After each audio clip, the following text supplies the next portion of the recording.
Shield. Space. Space. Get up. Nice. All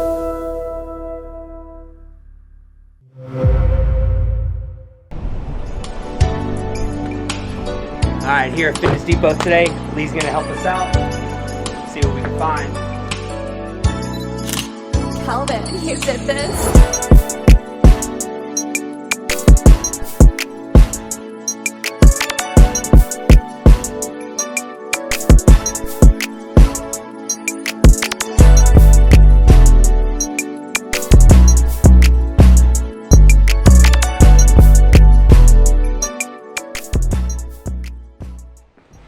Hey, what's up, man?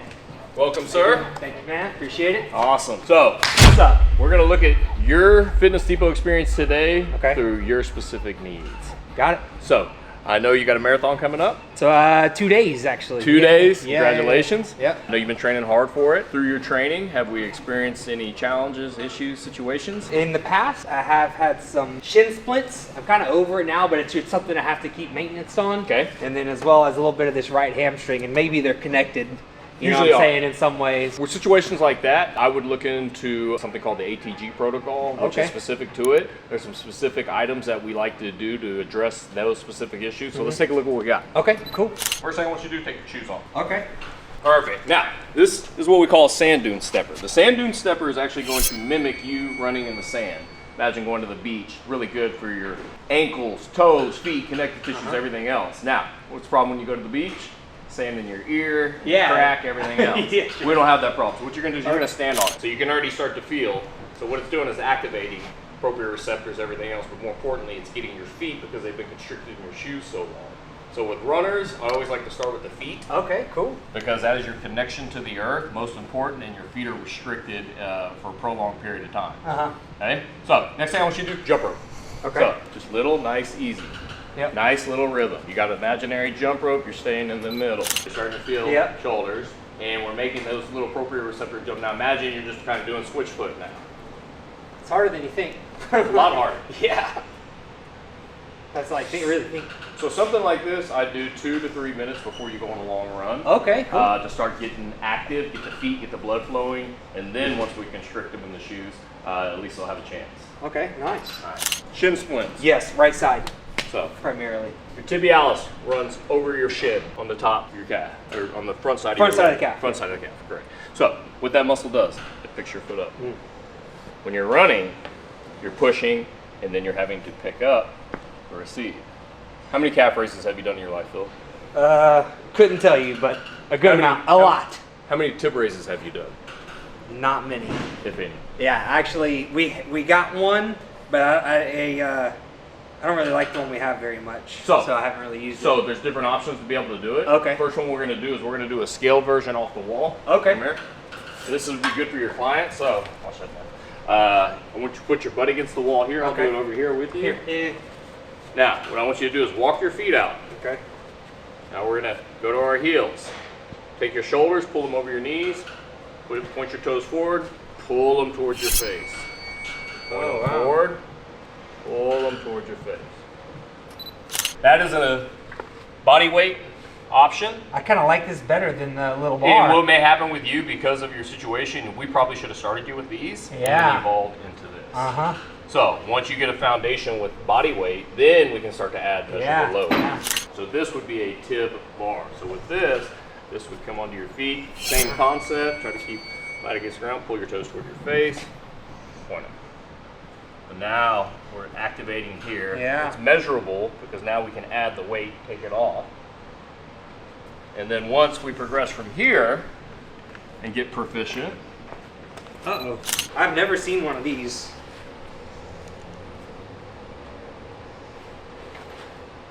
Point the toe slow and controlled. Let it back slow. See how it's following? Yeah. Let it back slow. There. It's kind of hard to control. Because you're exposed, sir. Yeah. Working on your elbow, trying to give you something. You see what I'm saying? So it has to be specific to your needs. We call it a prescriptive method. 100%. Yeah, you figure out what each person needs, and then you deliver that need to them. But that starts with a conversation. It starts with a question. A question. And the reality is that you can't have the conversations with Amazon. Yeah, You can try. Right. And you can't have this interaction. Yeah. It's imperative that we have this interaction so I can visually see and show you versus all you got to do is this and try to do it through video. Yeah. We can do tactile cues, we can do verbal cues, there's different things. Through the fitness space we've learned that are beneficial, we can apply through the store. Yeah.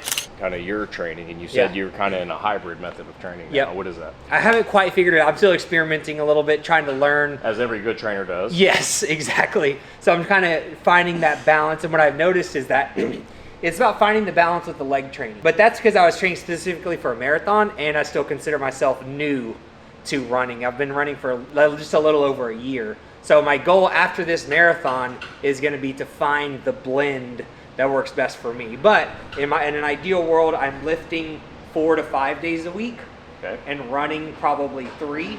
I'd say a cumulative total of 20 to 30 miles between those 3. I used to do a lot of like functional stuff, and I still want to be very functional, but because I am running so much, I really want to focus on my strength. What I would consider, based off of your situation and where you're at in your journey, would be something like a leverage gym. Now, a leverage gym is going to allow you to do all the different movements. So I want to come in. It's like an all-in-one. All-in-one. I can do bench press. Uh-huh. I can adjust it to do incline shoulder. And then what it also allows me to do is that I can remove a pin, which will allow me to now isolate. So now I can do now it's unilateral. Arm movement. Nice. And the reason I would point this out for you is that you're functional, you're going to stay functional. I'm not worried about that. What the concern is that you're adding a lot of volume. Yeah. And the extra volume, it may come at a cost. By going with a leverage gym or a system like this takes off a lot of the pressure and the taxing of the joints. Mm-hmm. So you're still going to be able to get your movements in. You'll be able to isolate, do other things, but also this would accompany your style of training for marathons in conjunction with functional and bodybuilding style. And with something like this, I'm assuming that I could stand on this, do bent over rows, or is there a better Exactly. way to do it? So bench moves right out. Obviously, we've got the attachments for different accessories, legs we were talking about. You got a weak hamstring, which could be coming from that tib problem. Yeah. So being able to isolate and being specific with that would be beneficial for you. Plus, if I go to the bench, bench comes right out. Yeah. Then, like you said, can we isolate? And then what it would allow us to do would be able to do bent over rows, overhead pressing. Oh, it's seated. I can isolate. Can do both. Very cool. Also, I get my accessory work in. Yeah. And it's all even this is plate loaded.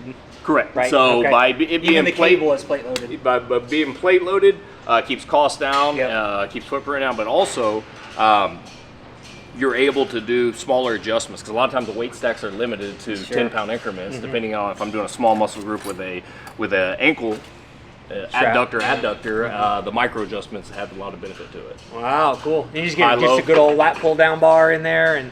Close grip, wide grip, narrow grip, whatever you need to do, we could change it up there. Same thing, seated row position.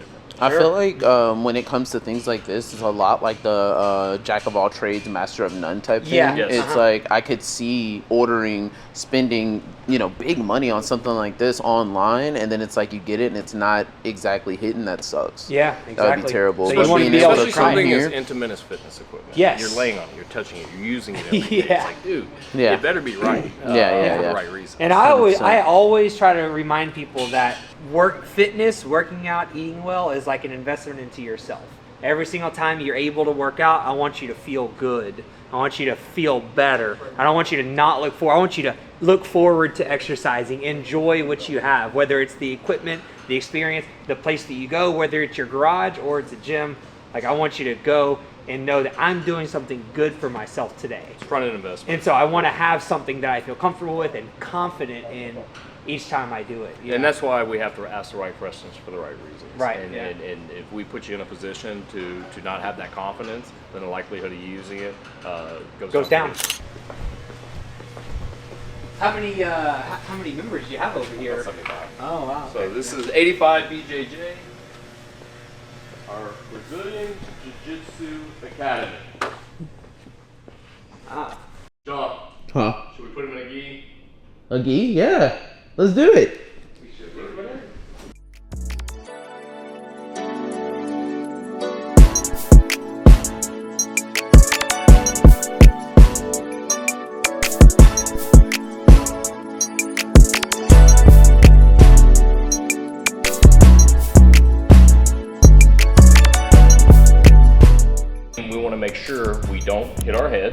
knock ourselves unconscious, or have any bad injuries. So the first thing we're gonna learn is something called a break fall. Okay. So we're gonna start, and we're gonna get on our butt. Okay? We're gonna sit crisscross applesauce like my kids say. Now, the first initiation of the break fall is to always tuck my chin. Okay.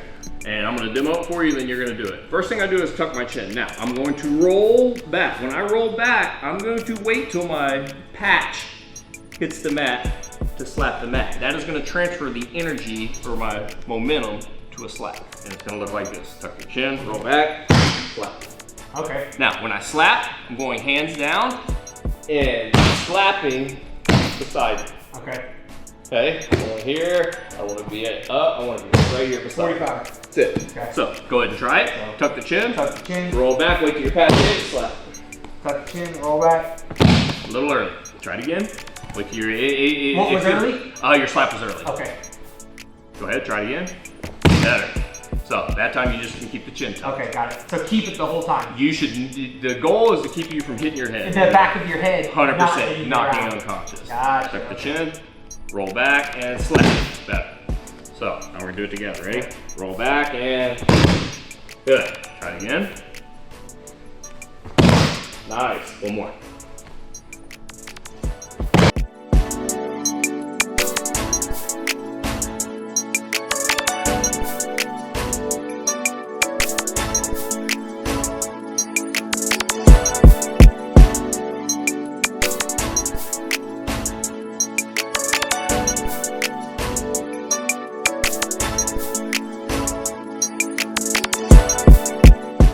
We're gonna lower controlled, and then we're gonna roll back, and when my patch hits, I'm gonna slap and transfer that in. So chin down, down.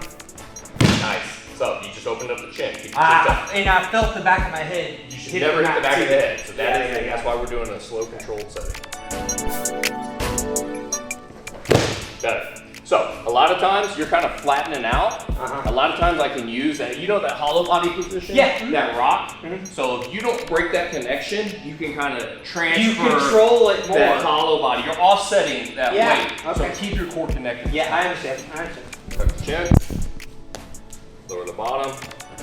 Better.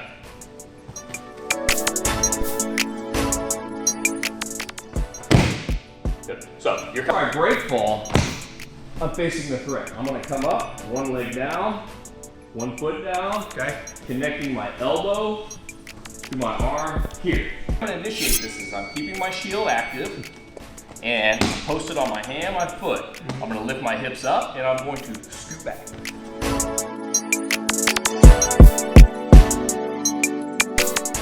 Face, get up. Nice.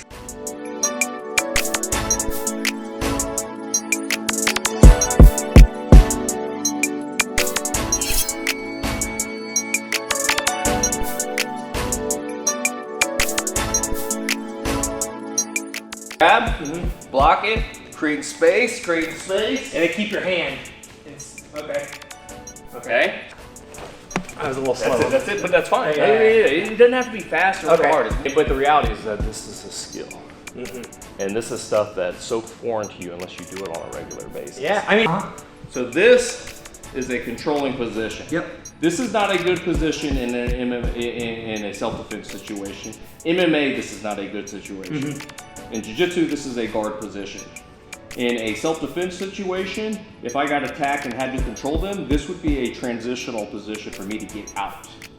But if I find myself in this position of self-defense, the first thing I want to do, kill your space. Oh, okay. Punch me. You can't. You can't. Okay? Yeah. So that gives you another form of control on it. So there's other things we can do from here. There's different types of submissions that I can do. Yeah. Finish there. There's different types of arm bars, Yeah. triangle chokes, submissions that you can do from here. Okay? But in a self-defense situation, this is a transition position. So what I'm getting at is that there are so many different guards and positions that the journey is so long. I don't think I'll ever get proficient in them, but to learn them all and tie them together, that's the mental thing. Also, just this quick little introduction really shows the value. Yeah. Like, half of me is thinking about it as like fun, as a sport, something that I can do, also to be another activity I can do outside of lifting weights, running, something. But now I see like, whoa, this is like real world. Yeah. And that's why I love this art because of that, because of not only the mental and physical challenge, but how it pulls people together of different walks of life with a common goal where they wouldn't have anything in common other than